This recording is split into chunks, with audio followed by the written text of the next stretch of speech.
মুসলিমদের তৃতীয় পবিত্র স্থান আল-আকসা মসজিদ এখন ইসরায়েলি ষড়যন্ত্রের কেন্দ্রবিন্দুতে। দখলদার ইসরায়েলের অবৈধ বসতি স্থাপনকারীরা প্রকাশ্যে এই মসজিদ ভেঙে এখানে ইহুদি থার্ড টেম্পল নির্মাণের পরিকল্পনা করছে। হিব্রু ভাষার বিভিন্ন প্ল্যাটফর্মে এই পরিকল্পনা নিয়ে জোর আলোচনা চলছে। এই ঘটনায় ফিলিস্তিনের পররাষ্ট্র মন্ত্রণালয় জারি করেছে কড়া সতর্কতা। শনিবার আন্তর্জাতিক সংবাদ মাধ্যমগুলো জানায়, আল-আকসা মসজিদ ভাঙার ব্যাপারে সতর্কতা দিয়ে ফিলিস্তিনি মন্ত্রণালয় এক্সে একটি পোস্ট করেছে। জাতিসংঘ ও আন্তর্জাতিক সম্প্রদায়কে জানানো হয়েছে, আল-আকসা ভাঙার যে কোনো প্রচেষ্টা শুধু ধর্মীয় উস্কানি নয়, বরং পুরো অঞ্চলের স্থিতিশীলতাকে ধ্বংসের পথে ঠেলে দিতে পারে।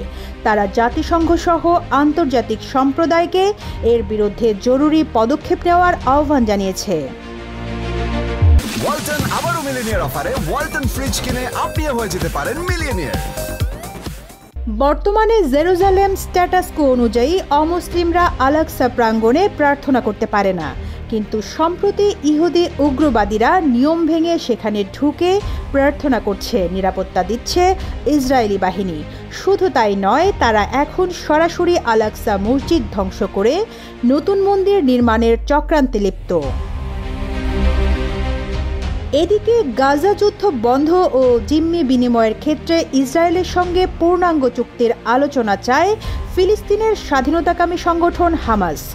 ইসরায়েলের দেওয়া অন্তর্বর্তীকালীন যুদ্ধবিরতি চুক্তির প্রস্তাব প্রত্যাখ্যান করে গাজায় হামাসের প্রধান খলিল আল হায়া একথা বলেছেন।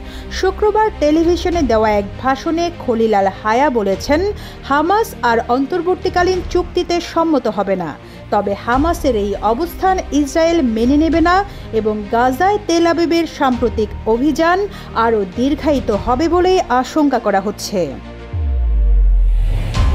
হামাসের রাজনৈতিক নেতা খলিল আল হায়া এক টিভি ভাষণে বলেন, জিম্মিদের মুক্তির বিনিময়ে যুদ্ধবিরতি, বন্দীদের মুক্তি এবং গাজার পুনর্গঠন, এই তিনটি বিষয় নিয়েই চূড়ান্ত আলোচনা হতে পারে। তিনি বলেন, বেনিয়ামিন নেতানিয়াহু ও তার সরকার নিজেদের রাজনৈতিক এজেন্ডার ঢাল হিসেবে এসব আংশিক চুক্তিগুলোকে ব্যবহার করছে।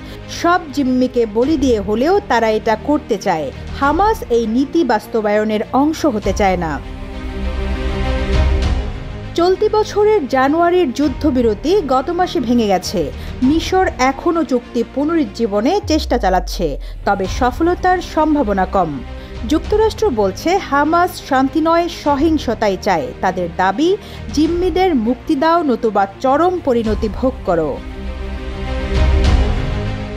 এদিকে ইসরায়েলের প্রতিরক্ষামন্ত্রী জানিয়েছেন, ইসরায়েল তার যুদ্ধের লক্ষ্য অর্জনের জন্য বদ্ধপরিকর। এক বিবৃতিতে তিনি বলেন, জিম্মিদের মুক্তি এবং হামাসকে পরাজিত করে ইসরায়েলের সেনাবাহিনী এখন চূড়ান্ত বিজয়ের পথে এগোচ্ছে।